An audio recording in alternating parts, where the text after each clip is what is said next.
Hi guys, so we're out in the garden, but I need to make some laundry detergent. So here is soap wort. I'm going to cut some off. I've got some water there, it's just cold water. So the easiest way to do it is just cut some off. Maybe chop it up a bit.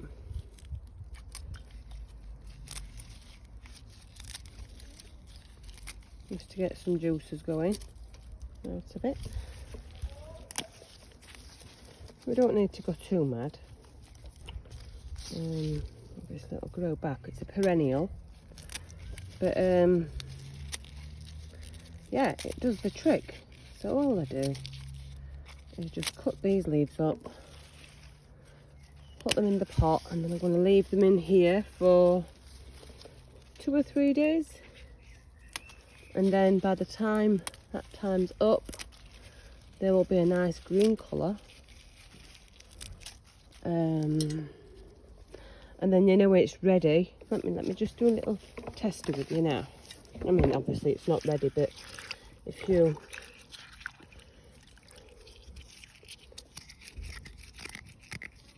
no, it might not do it now. But if you rub the leaves later on, you get suds.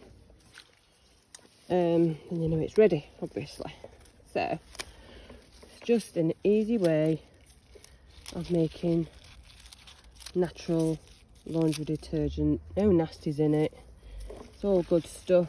It's what this you know, plant's about. Making suds, making nice bubbles, making nice laundry detergent. So yeah, that's it. Just going to leave that. I'll just put a few more in.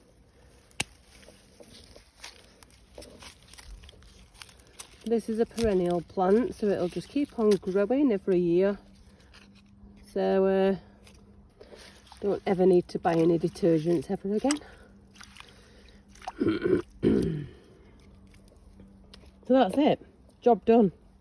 Just leave that, like I say, 2 or 3 days, and then put it in a container that's going to keep it. And if you want, you can add essential oils to it. And that's it. Laundry detergent. Okay, bye.